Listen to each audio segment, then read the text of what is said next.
Bonsoir à tout le monde et bienvenue. Alors, il a dit ce magnifique lieu, je confirme, et surtout pour parler d'un projet que j'espère sera magnifique. C'est un projet qui est en émergence et donc moi j'ai eu l'occasion d'échanger beaucoup sur ce projet avec Laurent et Stéphane et effectivement il a tous les arguments pour réussir. Alors on est un peu comme dans l'innovation, on est au stade un peu de l'idéation de ce qu'on veut faire et quelque part l'idée c'est de lui donner de la richesse pour qu'il prenne de la valeur et de la valeur économique et de la valeur pour l'intérêt général. Donc je vois que c'est un sujet qui plaît à beaucoup de monde puisque j'ai vu la présence de la métropole, la région, l'État, le rectorat d'Orléans, de Tours. Ça veut dire que c'est un projet qui intéresse tout le monde, mais donc il faut l'enrichir. Peut-être en parallélisme avec le projet justement de ce lieu et de la French Tech. Il y a 4-5 ans, c'était un projet qui était au stade de l'idée et c'est un projet qui a pris effectivement de la valeur, alors pas sans effort. Dans l'innovation, hein, je dis souvent que l'innovation c'est 1% d'inspiration et 99% de transpiration, mais aujourd'hui, donc, ce lieu s'est transformé et aussi ses clients se sont transformés. J'ai juste une petite statistique et une métrique qui est extrêmement intéressante. Avant, on était 100% Orléano, département, région. Aujourd'hui, les 2/3 des nouveaux résidents de ce lieu ne sont plus de la région. Ça veut dire qu'il a construit une marque et quelque part, un petit peu, la qualité de tout le travail qui a été fait qu'il a pris de la valeur. Et c'est tout ce que j'espère à cette belle initiative qui est un petit peu à son début. Voilà, merci.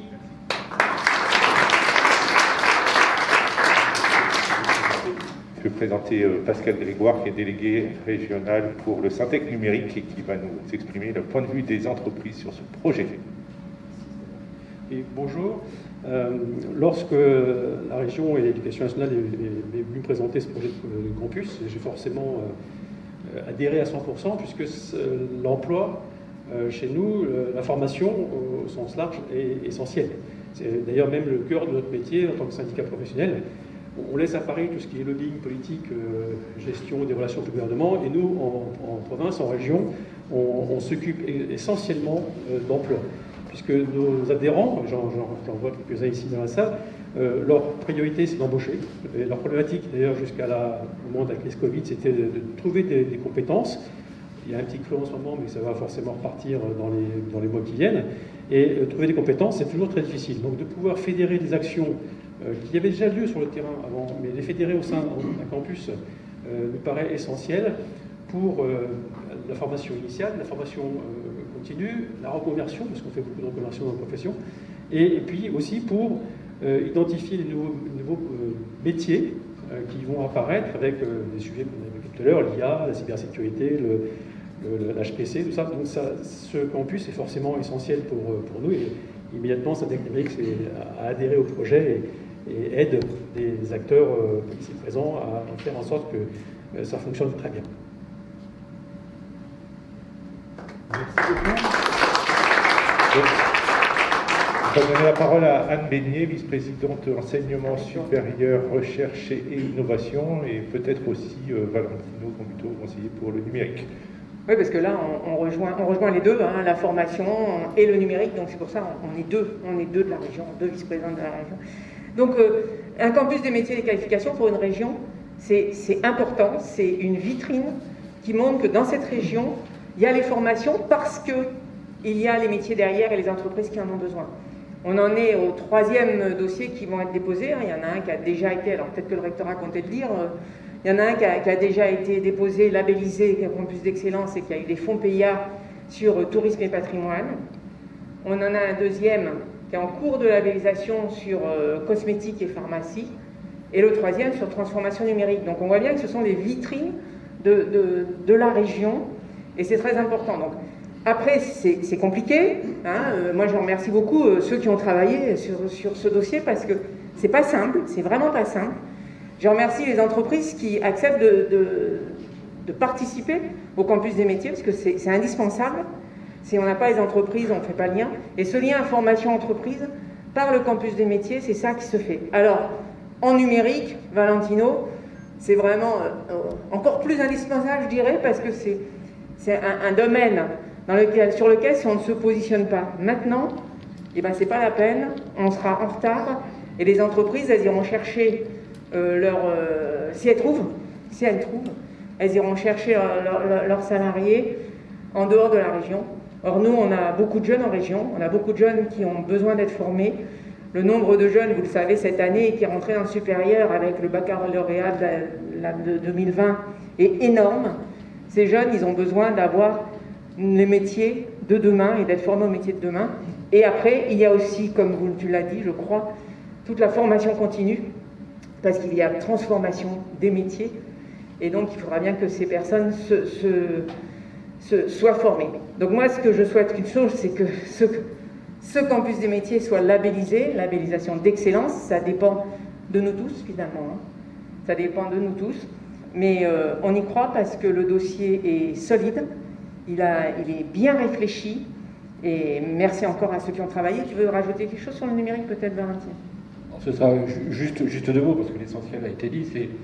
C'est aussi l'occasion, et moi aussi je voudrais vous remercier et vous féliciter pour le travail qui est fait, non seulement dans le cadre de la formation, mais aussi de toute la communication qui peut se faire autour, notamment, pas seulement autour de ceux qu'il faut former, mais autour des entreprises, des chefs d'entreprise, qui ne sont pas forcément toujours conscients. J'ai une casquette aussi, chef d'entreprise, j'ai une petite entreprise, et je vois bien qu'autour de moi, peu de gens ont pris conscience, trop peu de gens ont pris conscience de cette importance du numérique qui, aujourd'hui, n'est pas simplement un outil pour aller plus vite, mais c'est une autre mode de société, que ce soit au niveau de la production, mais aussi autour de la démocratie, des discussions, des modes de vente, et l'importance de l'intelligence artificielle, parce que je crois que beaucoup d'entreprises, et notamment les TPE et beaucoup de PME, n'ont pas compris que l'intelligence artificielle s'adresse aussi à eux, et peut-être même presque plus à ces petites entreprises qu'aux grosses entreprises qui sont déjà à l'heure de l'intelligence artificielle. Donc c'est quelque chose de très très important, et le prendre et par le biais de la formation et par le biais des entreprises est quelque chose de nécessaire et indispensable, et je pense que c'est une grande chose, une bonne chose que nous soyons tous réunis pour soulever cet autre challenge qui définira tout simplement l'avenir de notre région, de ces entreprises et de ces emplois. Merci beaucoup. En fait, je ne me suis pas présenté moi-même, je vais peut-être le dire quand même, parce que donc Stéphane Cordier, je suis délégué régional en recherche et technologie, et à ce titre-là, j'accompagne le projet, et je donne la parole avec grand plaisir à Yannick Loiseau, qui représente le rectorat. Oui, d'abord, bonjour à vous. Je vous prie d'excuser Madame la rectrice, mais elle est en visio avec le ministère de l'Enseignement supérieur sur quelque chose qui nous préoccupe tous, l'épidémie de la Covid-19.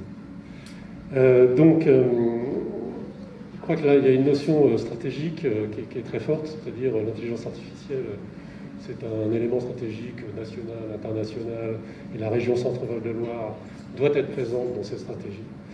Et l'intérêt pour l'éducation nationale, mais pour l'enseignement supérieur également, c'est finalement, lorsque l'on crée un campus, c'est d'inverser les problématiques. C'est-à-dire, avant, on proposait des formations et les chefs d'entreprise recrutaient des personnes formées par l'éducation nationale ou l'enseignement supérieur. Là, ce campus, eh bien, ça permet d'inverser ces problématiques, c'est-à-dire on travaille avec les industriels, on travaille avec ceux qui ont besoin de compétences particulières, et on crée avec eux, avec vous, eh bien, des colorations de formation, des formations, et on crée toute une dynamique aussi, parce que l'éducation nationale, c'est de la maternelle jusqu'à la recherche, jusqu'à la thèse.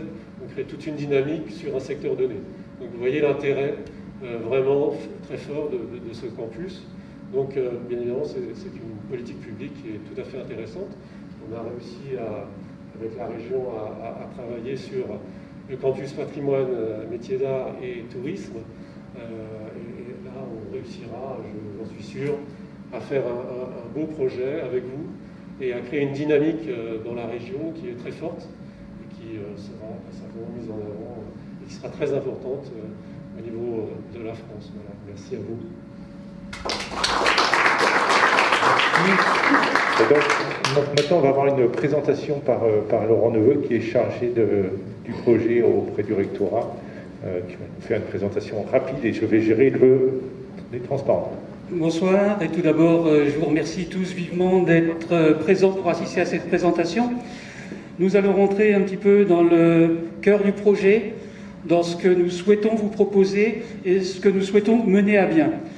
Donc, notre projet Campus des métiers et des qualifications, qu'est-ce que c'est qu'un CMQ, qu'un Campus des métiers et des qualifications? C'est un label qui est attribué, en ce qui nous concerne, par le ministère de l'Éducation nationale, pour 5 ans, renouvelable. Les objectifs, c'est de fédérer, de rassembler les acteurs de la formation initiale, Bac-3, Bac+5, et de la formation continue. On y retrouve les lycées, les universités, les CFA, les OF, organismes de formation. C'est de fédérer donc ce monde éducatif avec le monde économique, vous les entreprises, branches professionnelles, organisations professionnelles. Et un troisième monde, c'est le monde de la recherche. L'objectif, c'est sur une filière porteuse d'avenir, porteuse d'emploi, pour le bien-être, pour le bénéfice socio-économique de notre territoire, de la région. Vas-y, s'il te plaît. Donc, notre méthode, notre démarche, elle a été collaborative. En mars 2020, quand on a arrêté les 3 axes stratégiques, rectorat, région, ensuite, on a mêlé, dès le démarrage, les entreprises et les branches professionnelles. Au mois d'avril, on a lancé un sondage sur une 60aine d'actions, ESN, Syntec numérique, pour justement avoir un retour des entreprises sur ce que nous envisagions de faire. Mois de retour du sondage, 25 actions en fait ont été retenues comme prioritaires dans notre démarche.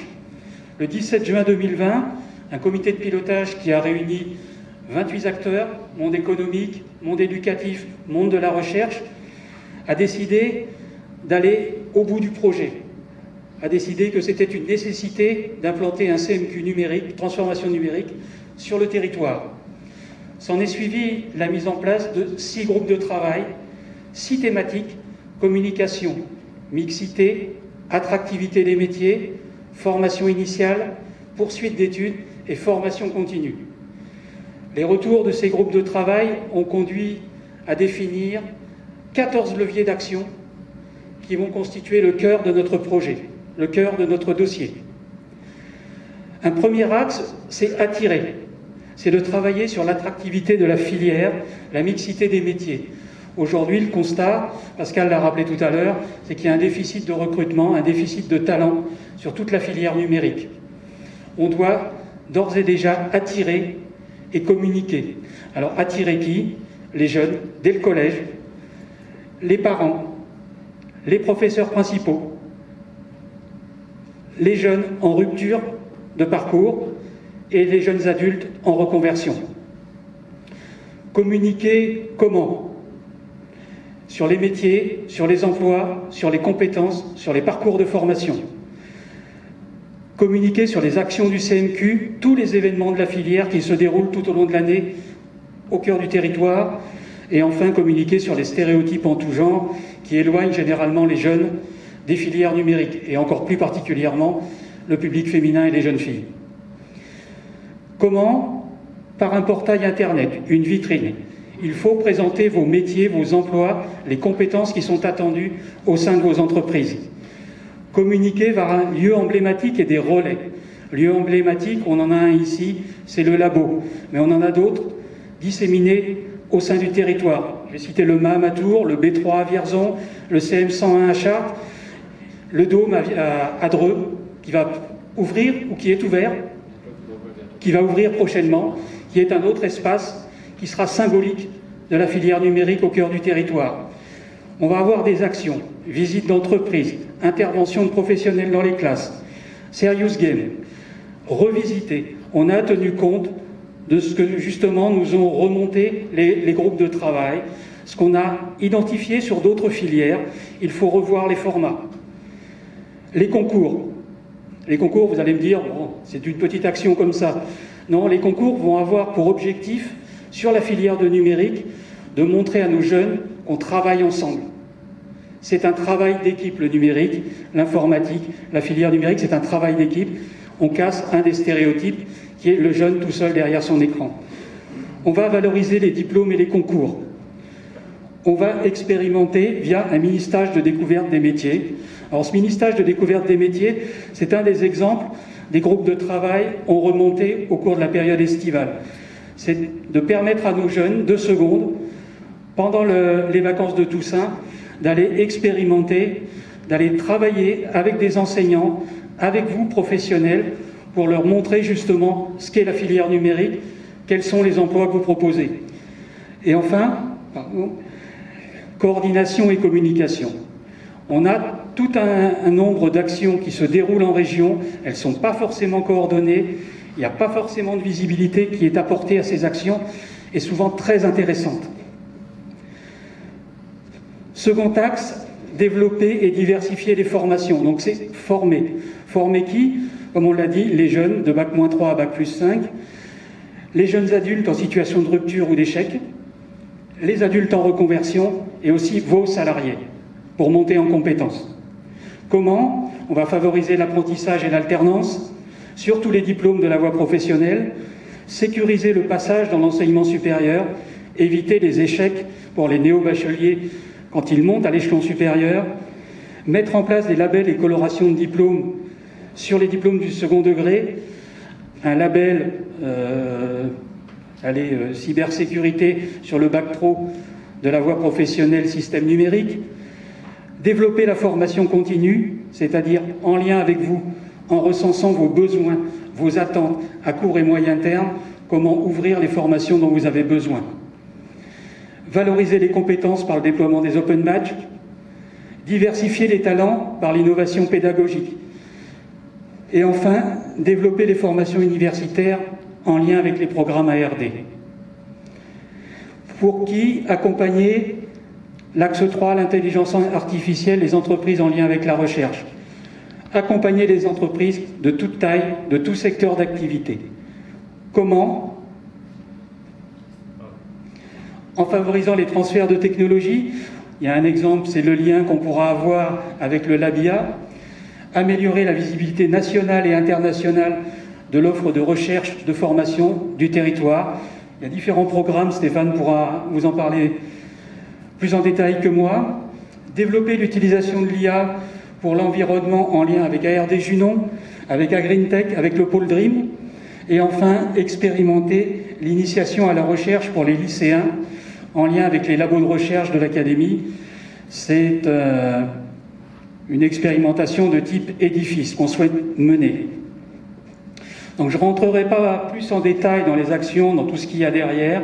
Ça, c'est les grands axes du projet. C'est pour qui et comment. Tu veux rajouter?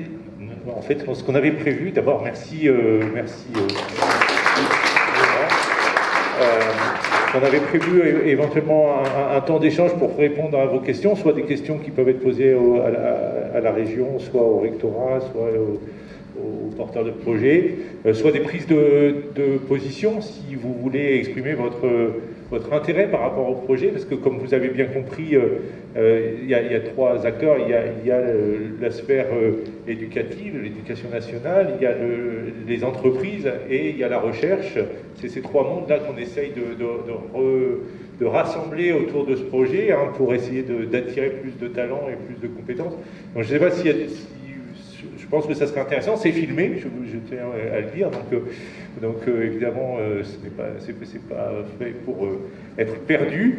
Donc s'il y a des personnes qui veulent s'exprimer par rapport à ce projet, c'est le moment où ça peut être aussi des questions, c'est pas forcément des prises de position, mais c'était l'idée d'avoir aussi un temps d'échange, parce que comme ça a été dit par plusieurs intervenants, ce projet, c'est une co-construction. On a essayé de le faire de façon collaborative et eh bien, on veut continuer dans cette voie et essayer de le faire améliorer par les propositions qui pourraient émaner en direct ou en différé. Voilà.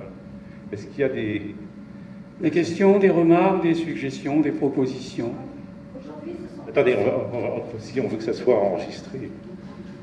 Aujourd'hui, quels sont les établissements d'enseignement qui adhèrent au campus? Alors, si on parle des lycées, par exemple, pour l'instant, on s'est délimité un triangle de départ, hein, parce qu'on est sur 5 ans, ce qui est certain, c'est qu'on ne pourra pas tout faire à J+1. Donc, on a 5 ans, et au départ, pour justement pas se perdre et se disperser, on a un triangle qui est Orléans, Tours, Bourges. Alors, pourquoi ce triangle?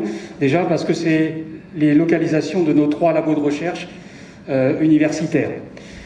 Et au sein de ce triangle, on a 14 lycées pour l'instant.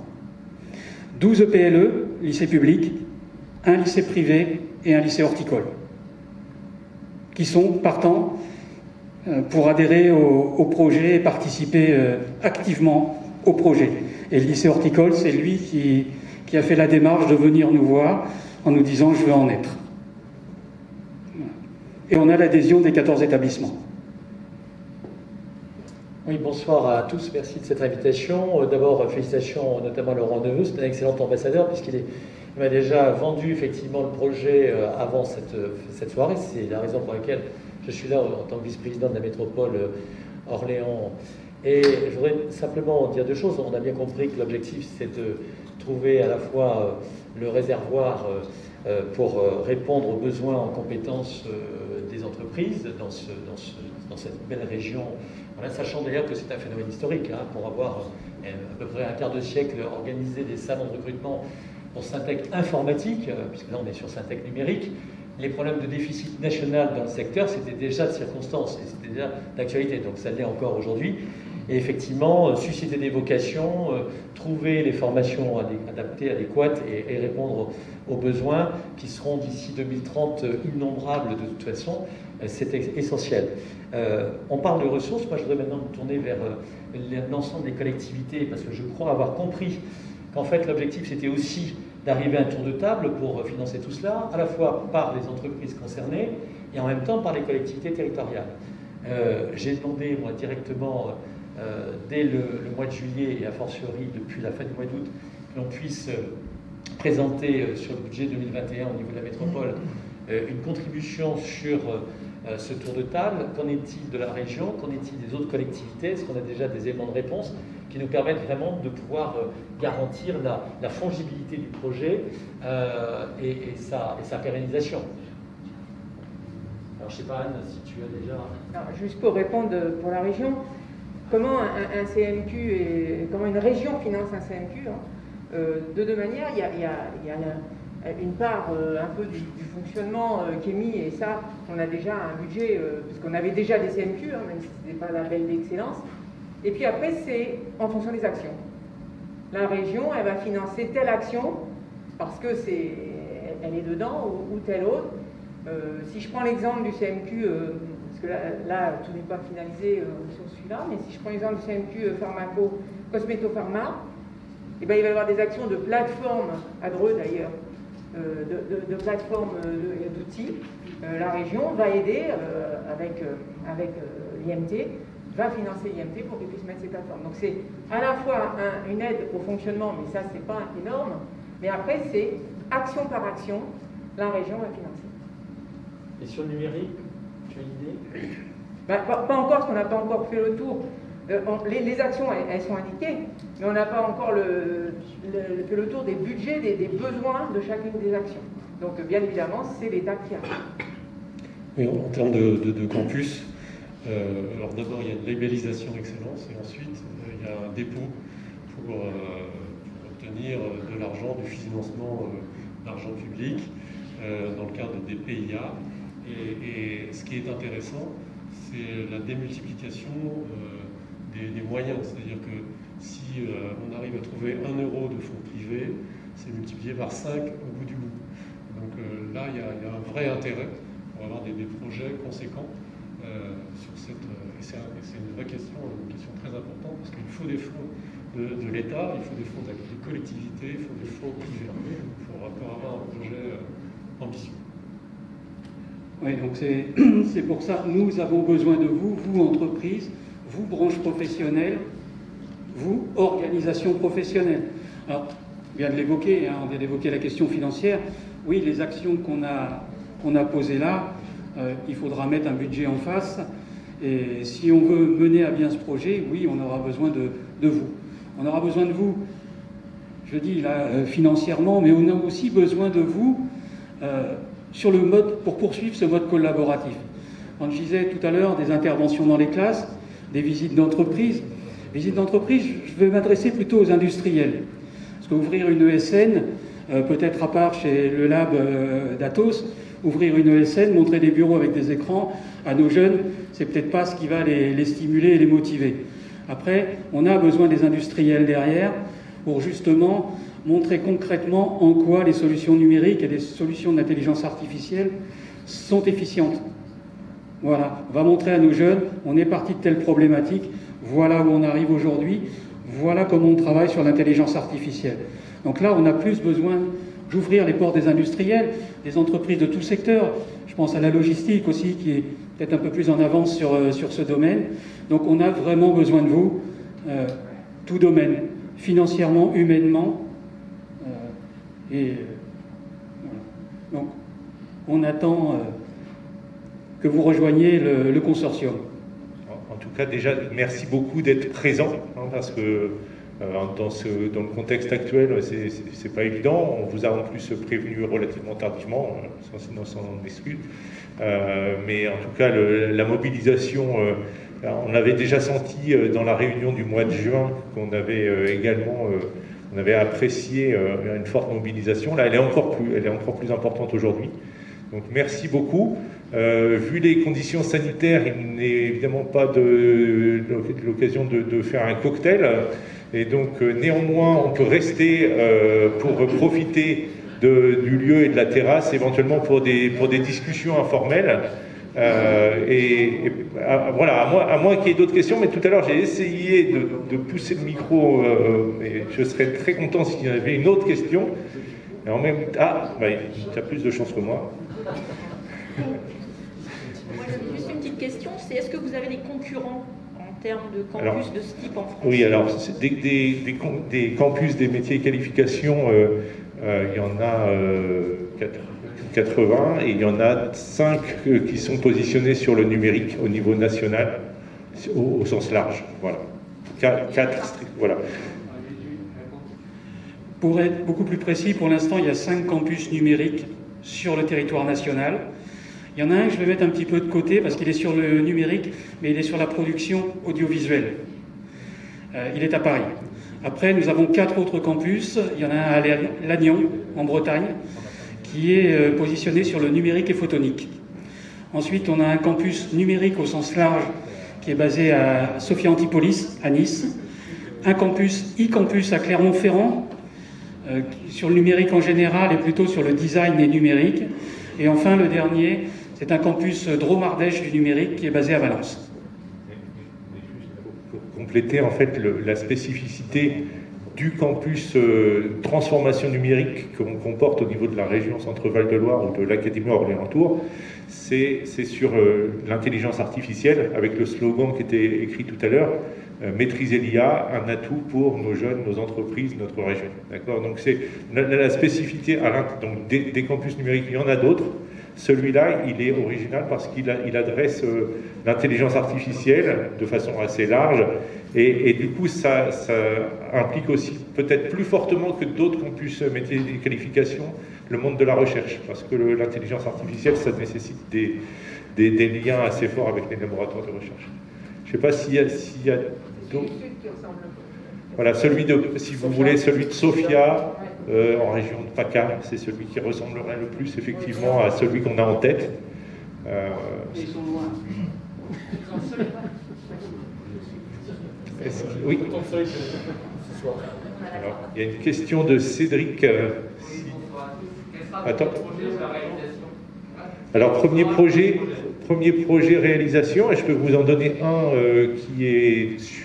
alors après, sous réserve de crise sanitaire et de reconfinement, mais il y a un projet qui s'appelle Filles et Matinfo, une équation lumineuse, qui aura lieu à Tours, à Polytech Tours, avec des lycées de 5 ou 6 lycées, donc on porte avec la dame, avec Pierre Coty, et des collègues, des enseignants des lycées de Tours, et qui devrait avoir lieu le 8 décembre. Donc l'idée, c'est c'est un événement qui est réservé aux jeunes filles. Alors ça peut être un petit peu étonnant par rapport à la mixité, mais en même temps, c'est une expérience qui a lieu dans beaucoup d'autres régions et qui a un grand succès. L'idée, c'est de montrer à travers une pièce de théâtre, des ateliers, etc., essayer de casser justement les préjugés, les codes, et de montrer que les jeunes filles ont évidemment toute leur place dans les métiers du numérique. Voilà, je ne sais pas si Pierre... Ça concerne 120 à 140 jeunes filles par session. Merci. Vraiment dire aussi qu'un campus n'est jamais figé, c'est-à-dire que ce sont des axes qui sont définis, des actions qui sont définies, mais un campus, ça doit vivre avec les actions que vous voulez mettre en place, hein, je voulais aussi le dire. Des questions, des remarques, des commentaires?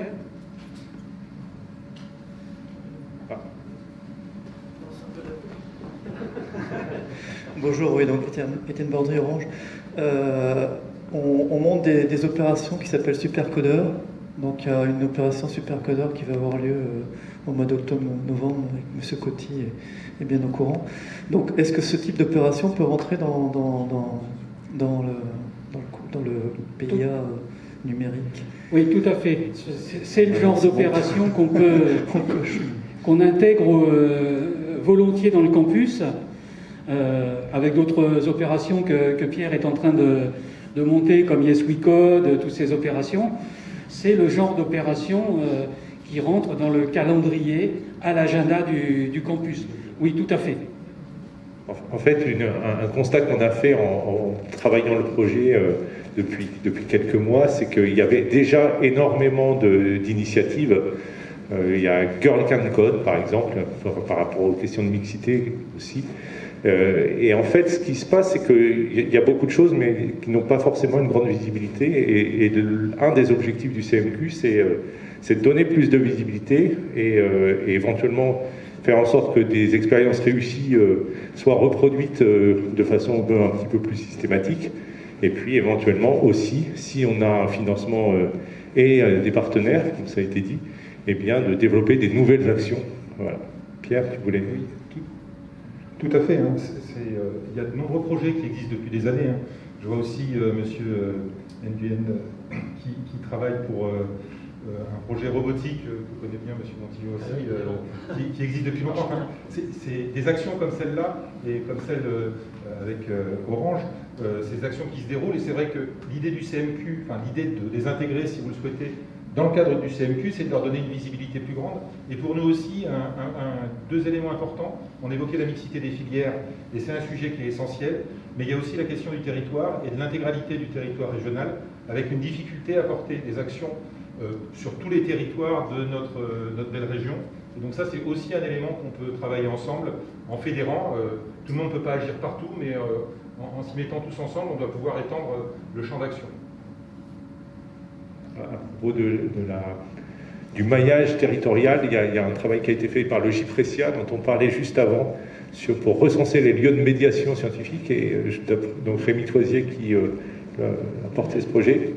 Il y a actuellement presque 400, c'est ce que tu disais, presque 400 lieux en région, et de façon relativement assez uniforme, d'acteurs qui peuvent éventuellement être des relais d'actions existantes, mais aussi des relais de nouvelles actions. Est-ce qu'il y a d'autres interventions? On voit que peut-être non. Ok, ouais, je pense je vous remercie. Enfin, nous vous remercions et on compte sur vous pour porter le projet jusqu'au bout. Merci.